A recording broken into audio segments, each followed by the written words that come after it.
I love you, bitch. Oh my god. I ain't gonna never stop loving you, bitch. You get fed in 14 minutes. You have a smelly butt. Why are you like this? Look at this man. Look at this handsome man. Hey everybody, welcome back to my channel. If you are new here, hello. My name is Megan and this is Hodor. If you are returning, thank you so much for coming back. I really appreciate you. So today's video, he's just gonna be here.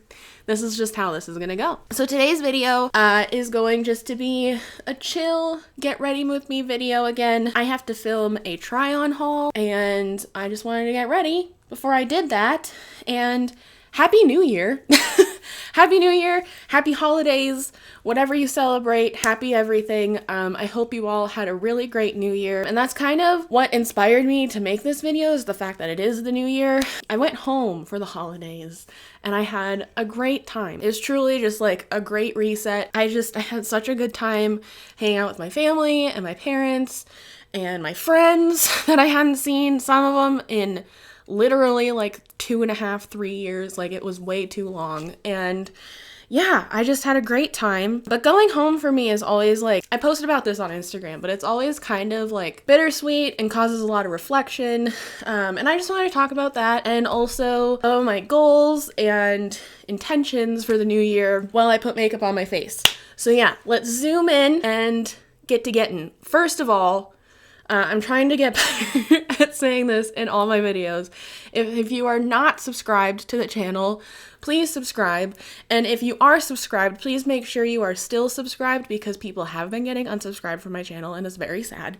And also, just like leave a comment saying hi. And if you like this video, please like it. I'm just trying to get my engagement boosted and all that, because I just really like making content. I like when people interact with it. So yeah.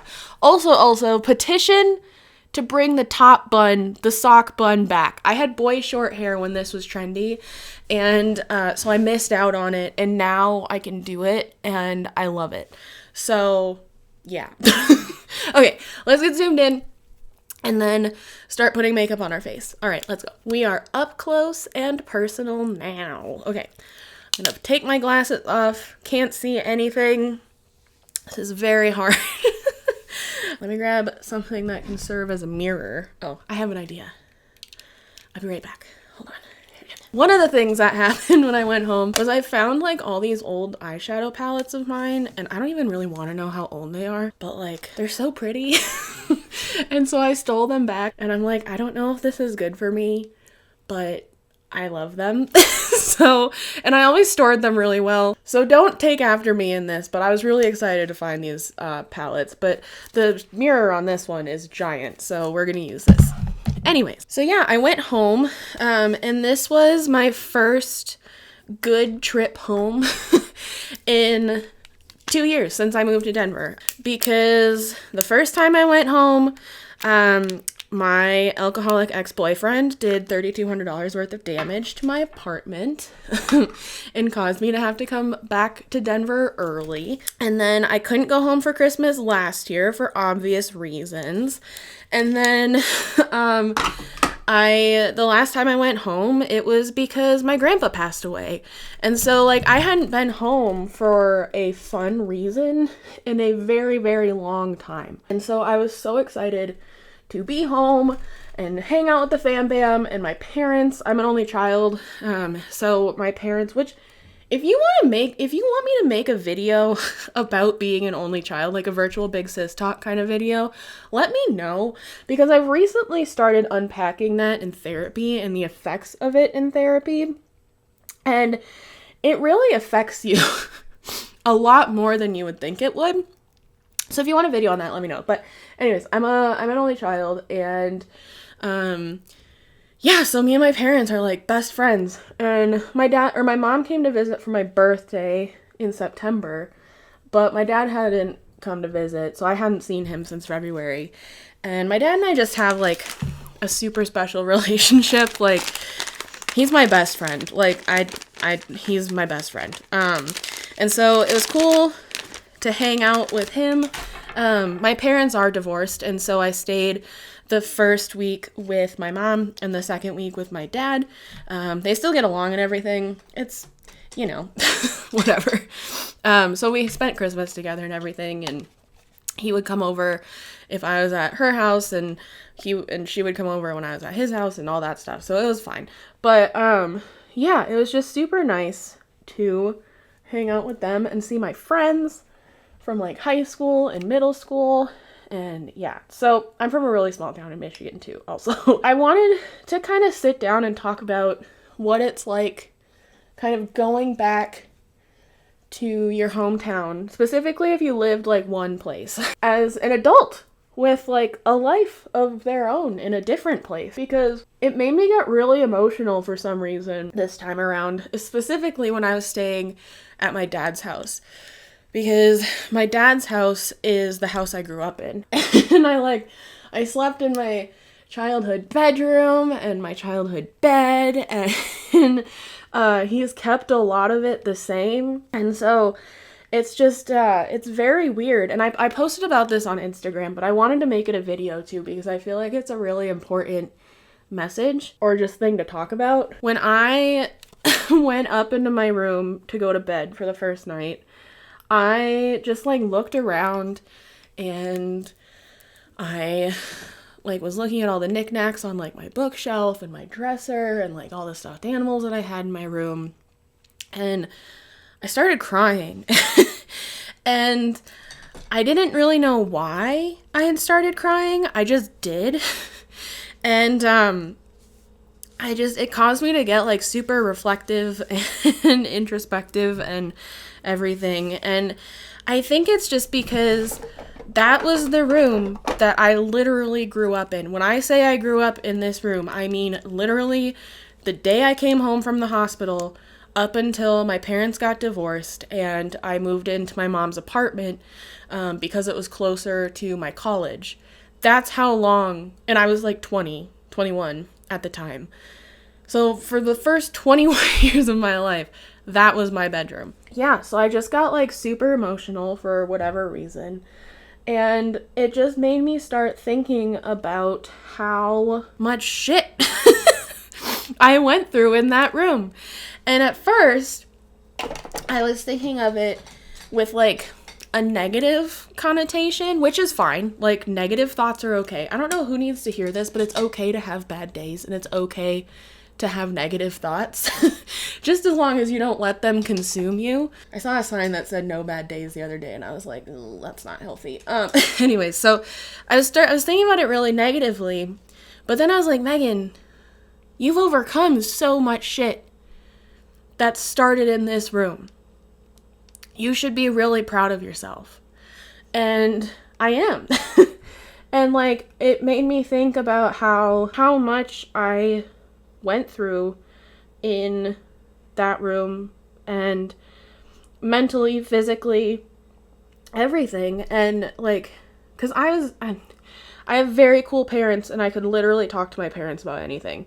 And I'm very fortunate for that. I'm very grateful for that. But like, I suffered in silence a lot because I didn't want to bring it up, which, do not do that. But that's what I did. But then I would just let it fester and fester and fester until eventually I exploded, and I did bring it up. Ow. Oh, I just poked myself in the eye. But until eventually I did bring it up, and something was done about it. Typically mental health stuff. The big thing that comes to my mind whenever I go into my childhood bedroom is how I experienced the loss of life, but also how I questioned my own.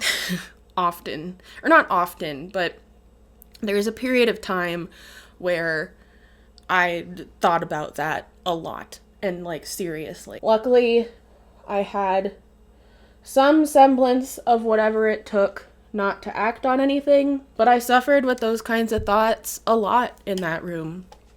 And like I said, luckily I am fortunate enough to have parents who made me feel like I could talk to them about it. And so I did, and I wound up getting help and whatever.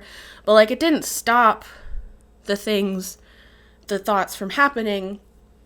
It just taught me how to deal with them better. And that was a really big part of my life for a long time. And honestly, it still is. Me and my mental health, we have a very fickle relationship, as I feel a lot of people can probably relate to. And so when I go back into my childhood bedroom, I like immediately am transported back to those days. And it's really hard. Like, it's really hard. I feel like living with my mom and then in a new space and then moving to Denver to my own space really helped me form some kind of separation from that. And yeah, going back in it's weird. It's really weird. And I'm a really sentimental person. And so I think that's why I had this kind of a reaction. I was thinking about it negatively and I started like crying. And again, I didn't like wake up my dad or anything because I was like, this is something I just need to maneuver through on my own. I mean, I dealt with my parents' divorce in that room. I did a lot in that room. And yeah, it's just very odd going back up there. Especially since my dad keeps so much fucking stuff in there from when I was younger, but it's actually kind of cute, so it's okay. I think it would be weirder if he didn't keep everything, to be completely honest, so it's whatever. But yeah, so I was thinking about like all the shit that I went through in this room, all the negative shit in particular, because a lot of good happened in that room as well, like a lot of good things. I went to sleep after a lot of good things in that room, but for some reason, my mind just dwells on the negative. And I started crying and I started getting really emotional because it kind of like triggered me almost, kind of. But then I was like, Megan, you're in this room visiting on the other side of it, you know? And you went through all this stuff, but you came out on the other side of it. And you're returning this year as the happiest and the healthiest that you have literally ever been in your life. And that's something to be really proud of. I tell people a lot, like when I talk about mental health and stuff, that like it does get better. And I know everybody says that and it's so cliche and whatever, but it's just the truth. Like it does get better. And I tell people that like it won't be rainbows and unicorns, and life will still suck sometimes, like hard. It'll still suck sometimes, but it'll be better than your absolute darkest days. And I promise you that. Like my life still isn't perfect and it never will be. But I no longer want to unalive myself, you know? And I think I talked about this in my quarter life crisis video, but there is a part of me that genuinely, when I was younger, that genuinely did not think I would make it to 25. That's just how it was, and yeah. And so turning 25 was really weird for me for that reason, and I think that's why going back into my childhood room this year was different, felt different. But yeah, I started to kind of like reframe the way I was thinking about this experience. And instead of being like, wow, you went through so much shitty stuff in this room, think about that all the time. It was like, yeah, okay, I went through so much shitty stuff in that room, but on the other hand, I am returning to it almost a decade later, which is nuts, almost a decade later as the happiest, healthiest form of myself. As someone who has come out on the other side of dealing with all these mental, internal demons, to make it really melodramatic. And that's really fucking cool. And I just wanted to talk about this on here because I wanted this out in the open. Because honestly, like, if I could do that, like, so can you. I am not anybody extraordinary. I'm not anybody superhuman, super special, or anything. I'm just me. And I've done a lot of really hard work, yes, but like, it's not unattainable. Which I feel like sometimes when you're dealing with mental things like that, it often feels unattainable. And I just need you to know that it's not. Even if you're going through it right now and you're like older and you're not a 16-year-old teenager in their bedroom, like it's valid but it's attainable and it's possible to get out on the other side. You just need to vouch for yourself. Never be afraid to speak up. I don't care to who. Never be afraid to speak up because it'll only help you. And that's what I did. I was fortunate enough to be able to talk to my parents about it. But I had other people in my life that I probably could have talked to as well.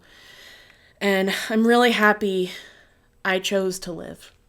And I'm sorry this is like really heavy, but like I think that's honestly why I started crying the way that I did. It just took me a minute to realize that, because I made it and I'm living a very good life and I'm doing what I love to do and what I've wanted to do forever.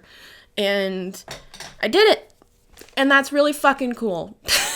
But yeah, going back to like your childhood home and like your hometown, specifically mine, because it's really small and like really unique. It's just odd because it's almost like it's like a time capsule, to be honest. Like not much really changes, and I love it for that reason, but I also know I could never live there again for that reason. But I love visiting because it is really charming and cute. And so yeah, going home was really great, and it was the refresh and the reminder that I needed that I'm doing all right. You know, I'm doing okay. Hanging out with my family and friends was just amazing. You can't do that enough, you know. Let me finish my face and then I will come back and we will do eyes and talk about the new year. Okay, I'll be right back. All right. My face is finished. I just needed to put highlighter on. I don't know why I felt the need to like pause to do that, but I did, so whatever. But yeah, we're here. Let's do eyes now. What palette do I want to use? I have so many. I have so many eyeshadow palettes. I think I'm going to use this Stoned Vibes palette from Urban Decay because I love this thing. But yeah, so being home was great. Refresh, amazing. Can't recommend enough. 10 out of 10. Go spend time with people you care about, whether it's your biological family or chosen family. It's needed. It's a refresh. It's great. Going into the new year this year, it's very weird, but I do not have the New Year's resolution to lose weight. Like, I'm not putting a number on it. No. My big overarching theme for this year is just to take care of myself and feed my body properly and move it and continue building strength. And I do want to focus a little bit on body recomposition and stuff like that with lifting, because that's just fun. I think that's fun. The big thing is I just want to be present with myself before anybody else. I feel like up until this year, I've always been like taking care of people or somebody or whatever and like neglecting myself. And I just think it's time for me to get a little bit selfish and really focus and take care of myself and be more present with myself and what I'm feeling and what I want to do and whatever. I have made like fitness goals and stuff for myself. I don't really want to share those on here because then it'll just make me anxious. But yeah, I just want to be more present with myself and take care of myself before anybody else. And I know that's like really cliche and like something that everybody should do, but it's just not something that I've been good at doing for the majority of my life. And I am finally, again, consistently in therapy, which is very exciting. I had to stop when I got a new job because my insurance changed. Now I found another girl and she is amazing. She also has a septum ring. I was like, are we best friends? Because I think we're best friends. But yeah, I'm really excited about that. And that's just my big goal for this year, is just to show up for myself first and foremost, but then show up for other people. Because at the end of the day, all I've got is myself. And that's all we've got. That's all any of us have is ourselves. And I think that's a really important person to show up for is ourselves. I have recently made the conscious decision that I'm going to stop dating for a while. Because I just can't be bothered with the fucking emotional turmoil that it causes sometimes. I can't be bothered with that right now. I just don't feel like dealing with it. I'm at least like not, I told myself this, I'm at least not seeking anything out, but if like a handsome stranger decides to approach me in public or whatever and like hit on me in a tasteful manner, if somebody were to come into my life some way, somehow, and things progressed from there, I'm into it. But I'm not on dating apps anymore. It's just not my scene anymore, which is a revelation and a half, let me tell you. And yeah, I'm just kind of taking it as it comes and not actively seeking anything out, but also not denying anything that would happen naturally. So I guess I'm not taking a break from dating. I'm just taking a break from actively seeking anybody out because I just can't be fucked. I just can't be bothered. Like, I can't. It's exhausting. And like, I just need to focus on myself and what I am doing and what I want to do, because that's what matters more to me right now. Truly, honestly.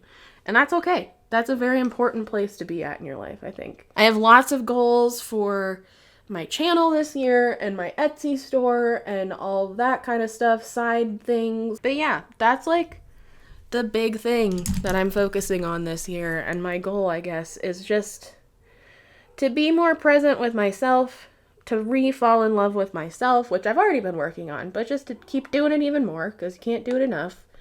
And kind of just take life as it comes and not stress about things that I can't control, because that is something I have also done way too often. Yeah. And in therapy, we're going to be working on attachment styles and shit, which is really exciting because I need to do that. And yes, so to 2022's energy for me is just making me the best me I can be. And yeah, that's all I have to say about that, I guess. Right when I finish my eye makeup. Okay, I'm gonna go put on mascara. And why did I do that? Wow, that was fucking stupid. I'm gonna put on mascara, and then we will reconvene to wrap this up. All right, I'll be back. Uno momento. Okay, I kind of really did not have to go this extra, but that's just the vibe for the rest of the evening, I suppose. I have to film a try-on haul. Or I don't have to, but I am filming a try-on haul, so I figured I would go a little more extra than I usually do, and I like the way it turned out. Anyways, yeah. I just wanted to spew for a little while, and I really like doing Get Ready With Me's while I talk about just things that have been like on my noodle. I don't know why, I just feel like it feels more casual, because like filming a whole sit down video is like cool, but I don't know, I just like the way this feels. Let me know what you think. But yeah, thank you guys so much for watching this video. Be sure to take care of yourself, be kind to yourself, be kind to others, drink your water, take your meds. I love you all so, so, so, so much, and I will see you in the next one. Bye.